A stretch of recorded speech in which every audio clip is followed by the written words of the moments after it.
week 3 of the training that we have. And what we've done is we've created a 52-week training so that we can cover all the stuff that that you're going to need as an agent. Okay. So week number 3 is going to be on sphere of influence. Now, some people call it center of influence, sphere of influence. Bottom line is, it's working with people that you know. Okay. At the end of the day, it's really what it is. So I'm going to use my phone to change slides. If you don't know yet, there's going to be a training, you guys, that's going to be happening in LAX next week on January 23rd to 25th. It's by Tom Ferry. Tom really embraces technology, and he teaches you how to use a lot of modern applications when marketing and getting clients. Okay, he's a little bit different than his father, which is Mike, right? So we're going to start talking about working with the people that you do know, and I'm going to tell you why.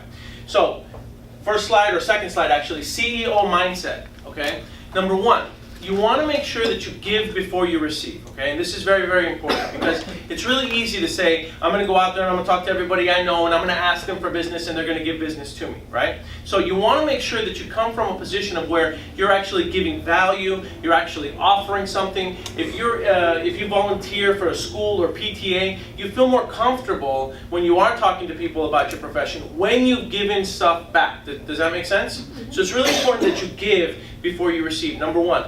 Number 2, the reason you want to work with people that you know is because really there's a low startup cost. Okay? It doesn't cost you any money to talk to people that you already know, yes or no?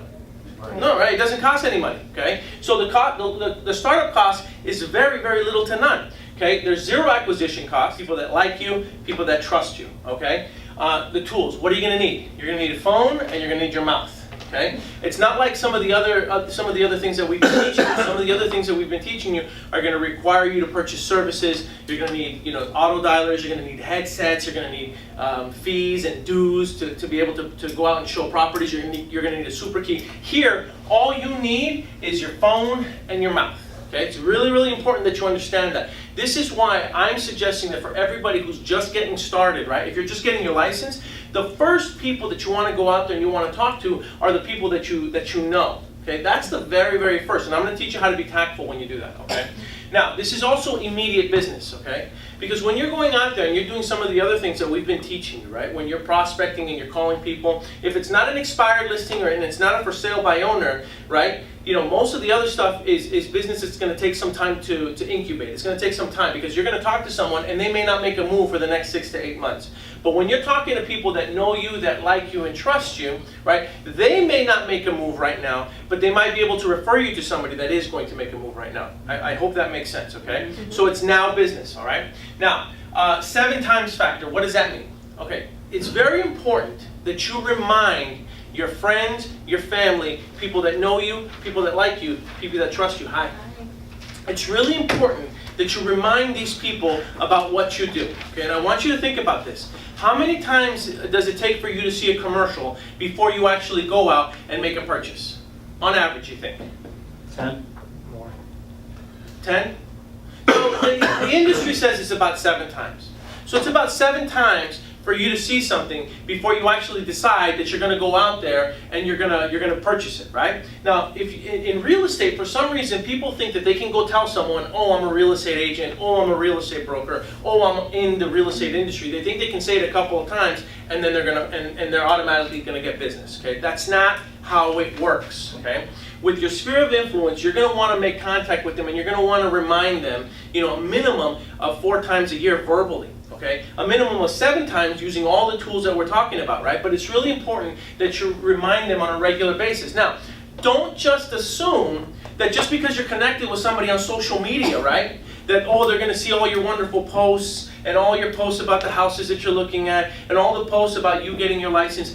Don't assume that, especially now with all the stuff that Facebook is doing and the pay-to-play stuff, right? I don't know if you guys have noticed it lately, but all these people are posting about the algorithm and how it interacts with me, and they're posting fake questions about, option A or option B, which one should I choose? Are you guys seeing that on Facebook a lot? Yeah. Right? Okay.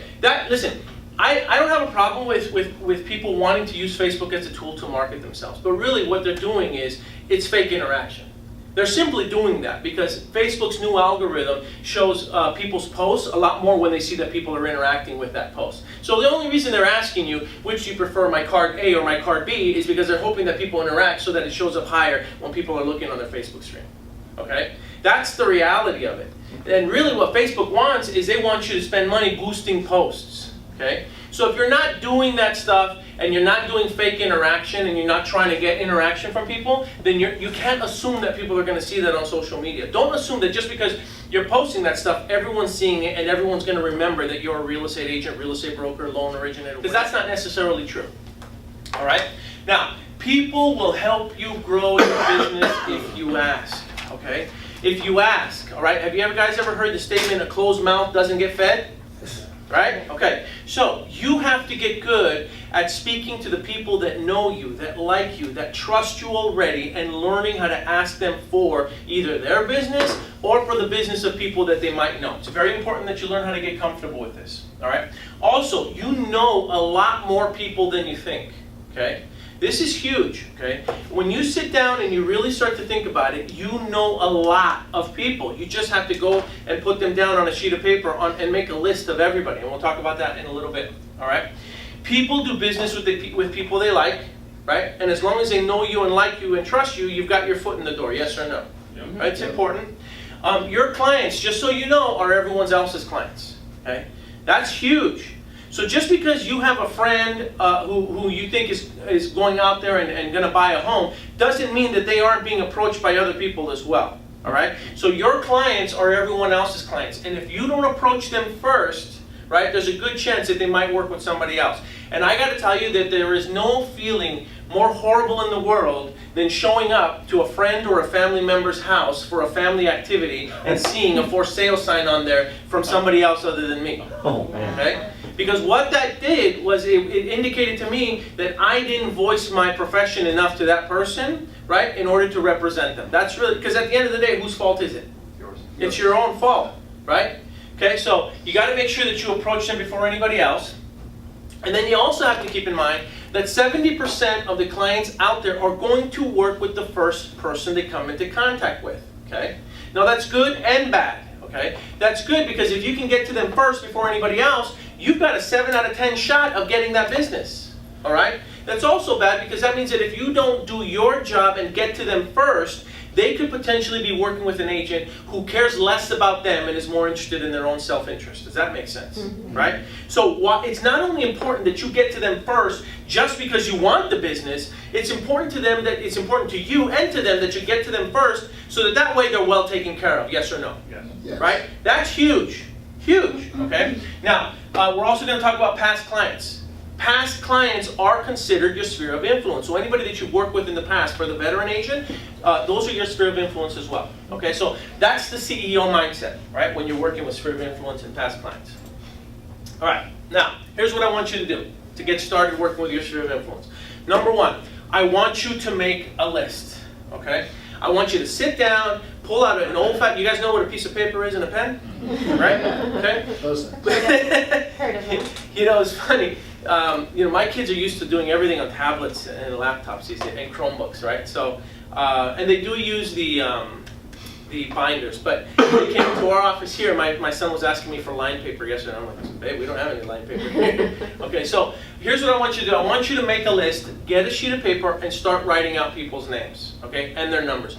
I'm going to tell you that it's not the same thing as having it on your cell phone. Now, back in the day, we used to say having it on your Rolodex, okay? There's no Rolodexes anymore, okay? So now you've got your phone, okay? What I want you to do is to sit down and really write them out. If you want to write them out and then transfer them to an Excel spreadsheet, that's entirely fine too. If you can find a way to export them from your cell phone and then print them, it's entirely up to you. All I'm telling you is it's much easier to get the list out and start looking at it and working at it, okay? So make sure you get a list, all right? Don't rely just on an email list, okay? Make sure you get it down and put everybody that you know. Okay, even people that you don't necessarily know are in your phone, but you know who they are. The gentleman that does my dry cleaning, right? Or the gentleman that fixes my car. Or the gal that watches our children on the weekends, right? Something of that nature. You want to make sure that you put them all down on that list. Here's the other thing. I don't want you to prejudge, okay? Don't prejudge anybody, all right? Some people will, some people won't. So what? Next. Okay, I don't know if you've ever heard that statement, okay? And here's the other thing. Those you think can, they can't. Those you think can't, they can. And what do I mean by that? The people that you think are going to go out there and they're going to be your biggest supporter, and you think they're going to give you the most clients and they're going to give you the most recommendations, won't. And then the people that you think would never in the history of this world ever refer a client to you are going to be your biggest champions. Okay? So my point is, don't prejudge somebody. Don't put somebody down on that list just because you think they're not gonna cooperate with you, or just because you think you had a falling out with someone and they're not gonna help you out with that. If you guys are friends and you know them, put them down on that list. Okay? Don't let technology shackle you down, right? And it sounds weird because technology helps us, but believe it or not, having the phone and looking them up and trying to find their contact information and then getting a hold of them is not as simple as just having the list and picking up the phone and calling. Okay, trust me. All right. Don't spend so much time working on your list that you don't approach them. Okay, this is important too, because I've seen some people that have gone out there and they've made this list of 1,000 names and it's impressive and it looks fantastic and they've ironed it out and then they put it on a frame, a gold foil frame, and they put it on their desk and they kiss it every morning and it's beautiful. Okay, it's a great list. It's a fantastic list. Okay, but at the end of the day, it doesn't matter how good the list looks if you don't pick up the phone and start calling some of these people. Okay, so number one, don't spend so much time on the list that you don't approach them. All right, I'm going to give you some tidbits on tech. If you use LinkedIn and you've been good about connecting with people on LinkedIn, I've been connecting with people on LinkedIn for years now, since before it was even Microsoft owned it. Okay, so right now I got probably about 15,000 connections on LinkedIn. All right, believe it or not, you can download the whole database of LinkedIn that you've connected with, and it will have all of their contact information, their name, their email, and their phone number, so long as they've made it public on there. Okay, that's huge. Okay, so you can download it. Facebook doesn't allow you to do that. All right. Now I want you to just consider this. If you have a list of about 300 names of people that know you, that like you, and trust you, 300. Okay, and you've put them all down there, and you've spent the year going out there, and you've spent this year talking to them, and only 10% of them actually refer you to somebody or use you as their agent. Okay. If you have 300 names and 10% of them do business with you in some way, shape, or form, that's 30 transactions in real estate. 10%, okay? Now, if the average, and again, we're in California here because this video is being shown everywhere, but if the average commission in California is going to be anywhere from $8,500 up to $10,000, and you've done 30 transactions, how you doing? Good. Not doing too bad, right? Now, let's just say that, really instead of 10%, all you did was 1%. 1%, okay? 1%, that's still 3 transactions. That's not too bad for working your normal sphere of influence and talking to people that know you, that like you, and trust you. This is why it's very important that you start talking to these people. But what happens is, a lot of us, especially the newer ones, a lot of us don't want to go out there and they don't want to approach these people. They don't want to approach the people that they know. Why? It's uncomfortable. It's uncomfortable, rejection, fear, right? There's a lot of different factors that come into play, but I want you to consider something. Right? If you've ever owned your own business, and again, the psychology is reverse in real estate, but if you've ever owned your own business, if you've ever started a shop, a restaurant, a flower shop, a mechanics, whatever it might be, right? If you've ever owned your own business, what do? You talk about it, you have a light grand opening, then you have a grand opening, and who do you invite to that kind of stuff? Everyone you know. Everyone you know. But then you get in real estate, and all of a sudden everybody wants to be secret ninja agent. They don't want anybody to know they're working in real estate. Okay? It's bizarre. All right? All I'm telling you to do is to do what comes naturally. You would be doing this anyway. If you started a restaurant, why wouldn't you do it for your own business when you work in real estate? Okay? You are your own business. Okay? You are the CEO of your own company within a company. You got to keep that in mind. It's important that you go out there and treat it that way and start talking to people. Okay? All right. So let's go to the next slide. Okay, next thing you want to do, you want to make sure that you call the people on your list. This is very important. You got to approach the people that you know. And we'll talk about the script in a little bit. Okay, number one, don't try to shoot the breeze first. Okay? You try to shoot the breeze first, and then let them know that you're going to talk about, real estate or about business. All of a sudden, they're going to feel like, they've been bamboozled. Okay? It's important that you're up front. Okay? So what I normally do when I call someone is I'll say, hey, John or Jane, listen, it's Paul. Can I just steal 2 minutes from you really, really quick? And then I get right to the point. Okay? It's important that you do that. Not to be rude, but just so that they don't feel like you're just trying to sneak it in. Okay? Because nobody likes that. That's very disingenuous. Let them know it's a business call. Know your script. okay? And I'll cover the script in a little bit. Now, if you haven't spoken to them in a while, it's better if you own up to it, okay? In other words, don't think that you can call them, right, and just be like, hey, can you refer people over to me? It's not going to work, okay? It's very important that you say something acknowledging it to the effect of, hey, John or Jane, listen, I know it's been a while since we've spoken. That's my fault. I dropped the ball. Here's why I'm calling. If you own up to it, right, it's a lot easier to have a conversation versus, hey, it's been a while since we've talked. Whose fault was it? Does that make sense? Okay, so own up to it. All right? Now, over the phone, sphere of influence script. Hi, John. Listen, it's Paul. Can I steal 2 minutes? Listen, I'm sorry. I know we haven't spoken since last June. That's my fault. I wanted to catch up with you real quick. I don't know if you heard or not, but I got my real estate license. I just joined a company. I'm working in real estate. I've been working in real estate for the last 3 to 4 years, whatever it is that you want to say, and I wanted to see if you could help me out. Okay? Now remember, for you guys taking pictures of this, I'm putting the slides up on our site, so you don't have to worry about all that. Okay? Okay, so why do you think I want you to say I wanted to see if you could help me out? Why am I approaching them from that perspective? Throw the ball in their court. Right? But why else? There's another reason too. Okay, going back to what I said earlier, people that know you and like you and trust you want to help you. Okay? And then number 2, they're going to be relieved when they find out that you're not asking to borrow money. Okay? And trust me. Okay? So, I wanted to see if you could help me out. Okay? Because automatically they don't know where you're going with this. Gasp. Right? Who do you know that's looking to buy or sell their home in the next 90 days? Does anybody come to mind? Can you think of anybody? Right? Now, the majority of the time they're going to say what? No. No. Okay, everybody's going to say no. That's the knee-jerk response, right? I've covered this before, but the minute you walk into a store, even if you know you're going to buy something, when a salesperson comes up to you and says, can I help you, what do we say? No, just looking, right? That we all do it.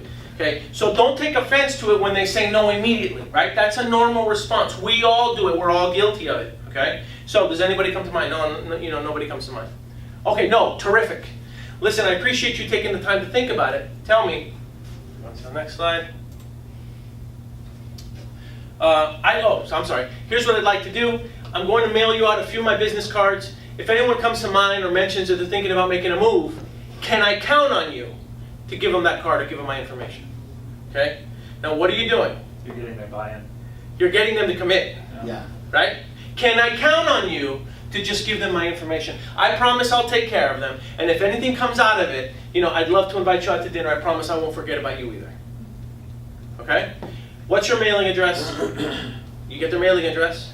Oh, and by the way, when do you plan on making a move? Okay? You're going to ask. All right? When do you plan? And typically, what's their response going to be? Never. Never. Terrific. And then you move right on, right? Okay? Now, here are the takeaways. Number 1, you got to get good at asking for the referral. Okay?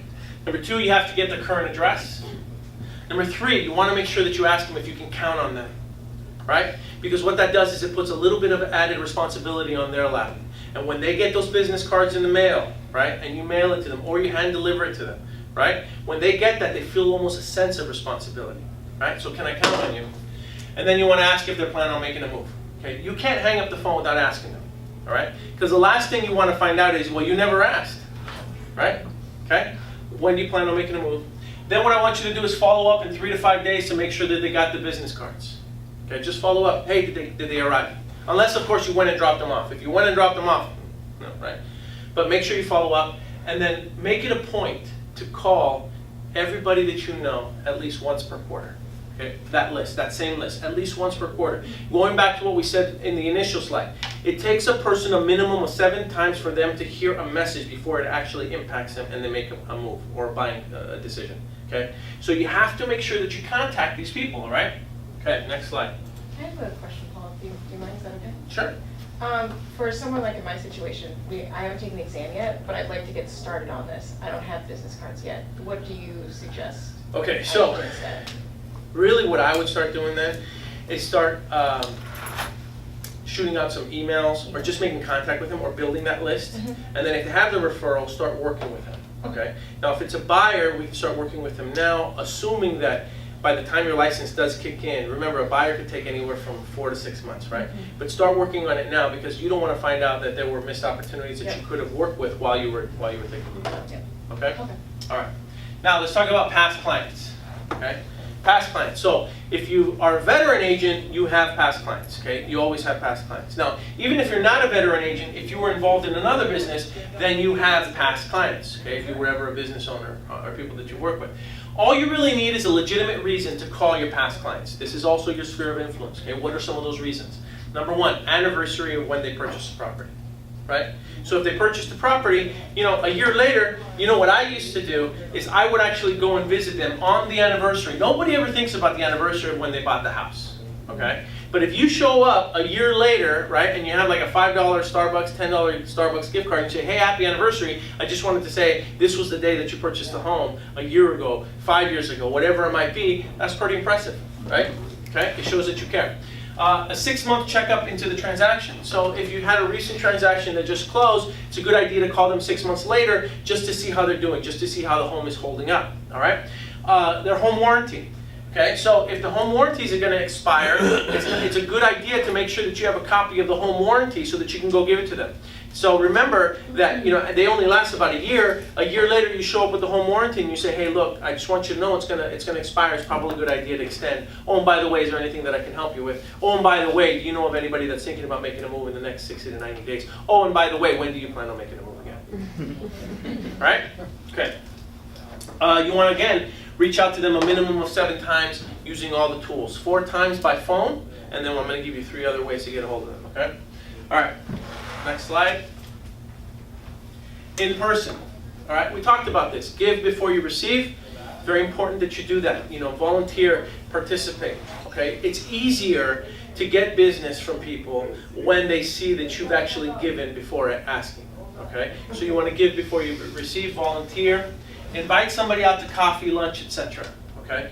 Look, I'm not suggesting that you go out there and invite everybody that you know out to lunch. That's going to get very expensive very fast. I had one person, I remember, must have been 18, 19, that I invited out to lunch that I knew, and they chose the place, and they chose a lobster place over in Beverly Hills. I was broke, didn't have any money. I remember having to call Robert, asking him to come bring a credit card because I didn't have the money to pay for that lunch. Okay, so everything that I'm sharing with you, there is nothing that I haven't necessarily gone through.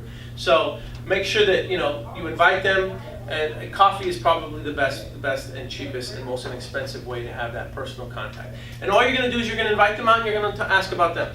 Okay, everybody's favorite subject is who or what? Themselves, right? Their favorite radio station is WIIFM. What's in it for me? Okay? So, when you sit down with them, trust me, you ask enough questions, unless they're a complete narcissistic pig, they will eventually ask about you. And when they do ask about you, that's an invitation for you to start talking about what you're doing, okay? So, people don't care how much you know until they know how much you what? Care. So, the other opportunity is to attend networking events. Okay, they're using meetup.com, checking Facebook events, going on Groupon experiences. There are a lot of other different ways to build, your sphere of influence through networking events like BMI, Toastmasters, and these are all functions that you can get into relatively inexpensively. Chamber of Commerce, join these organizations and continue to network and continue to hand out cards and continue to meet people in person so that way your sphere of influence is constantly growing. Okay? Next slide. All right. In-person events, okay, that you can host. I call them client appreciation events. All right? These are not intended to break the bank. These are events that you can host at relatively low cost. The whole idea here is to get together with your clients. Okay, that's the whole idea.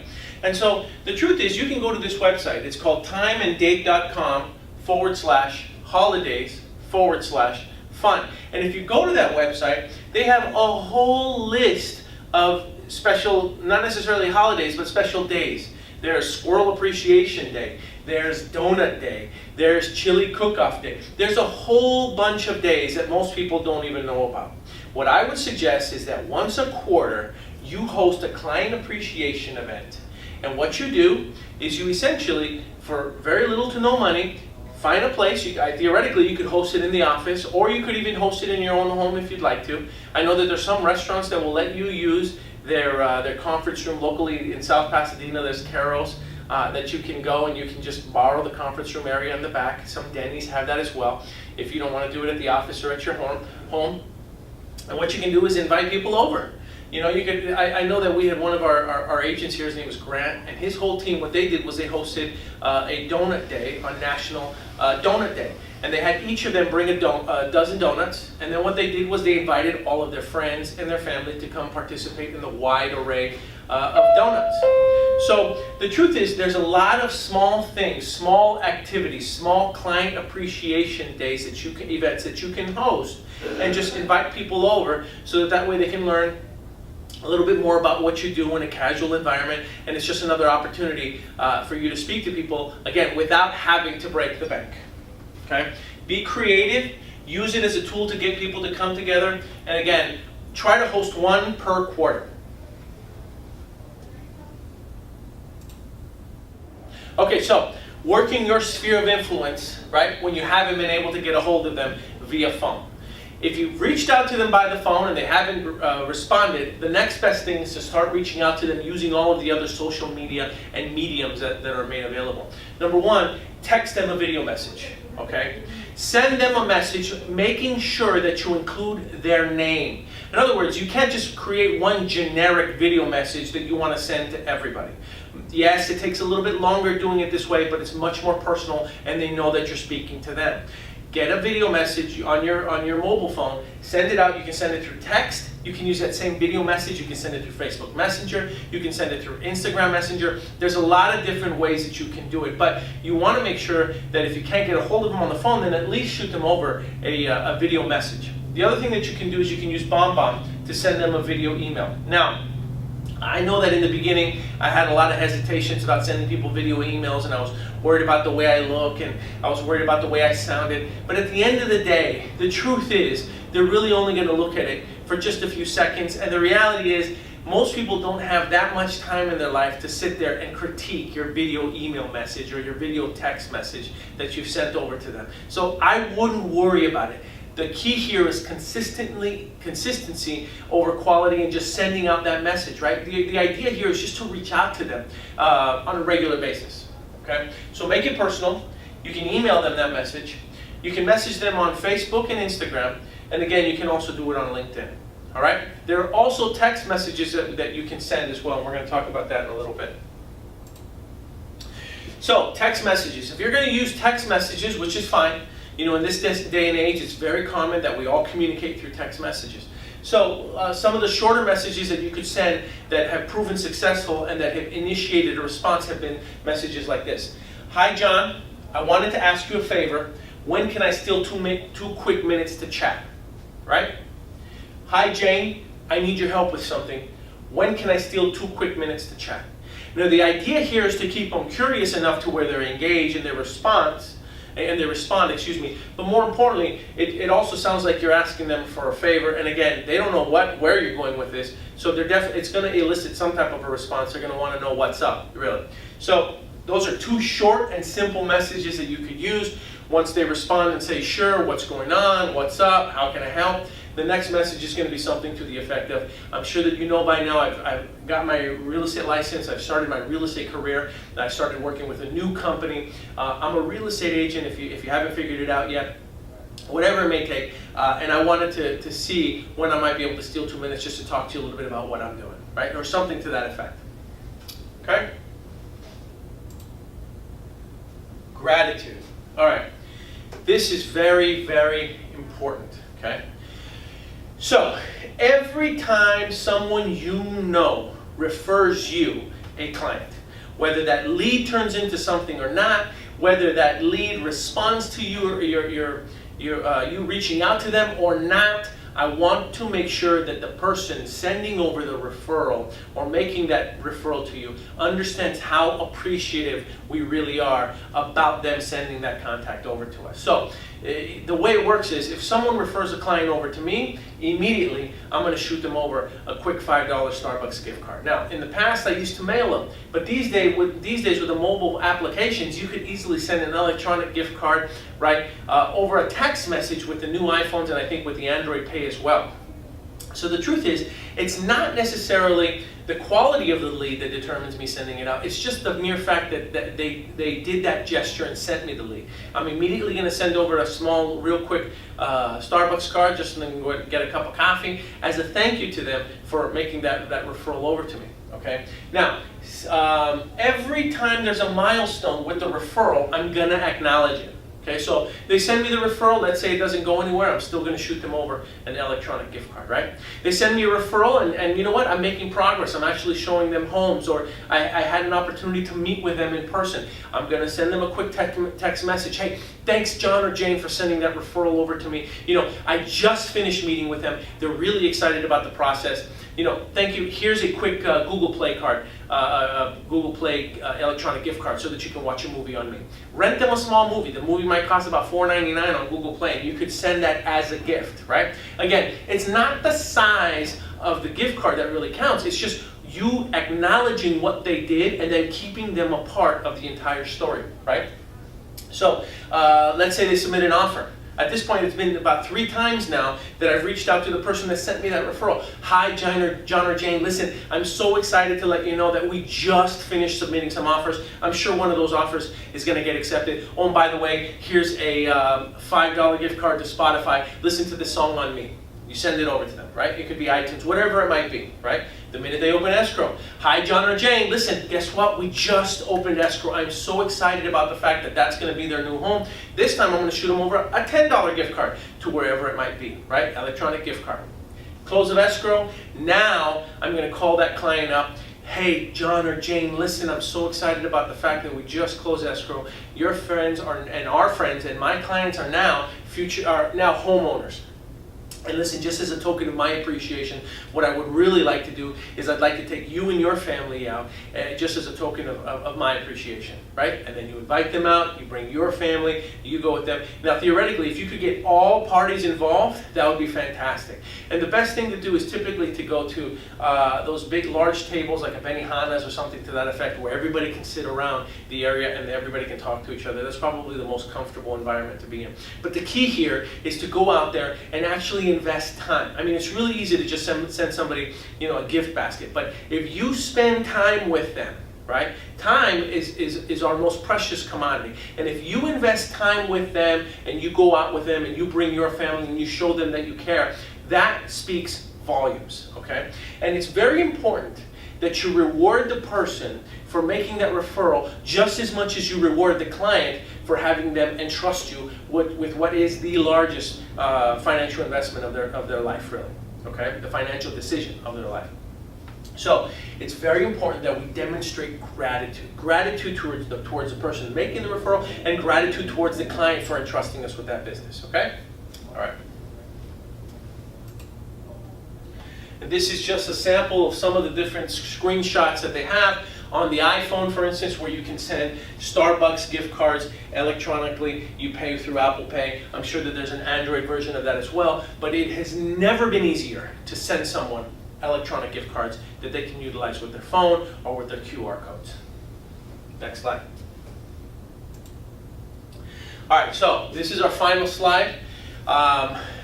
Just on a side note, if you are a brand new agent, right, and I remember when I was brand new, one of the reasons that I was very hesitant about going out and approaching my sphere of influence was mainly because I was concerned that people did not see me as a real estate expert. In fact, I got my license at the age of 18, so when I went to go talk to my neighbors, the truth was they didn't see me as a real estate practitioner. No, instead they saw me as the kid that broke their window a few years back, right, with the baseball.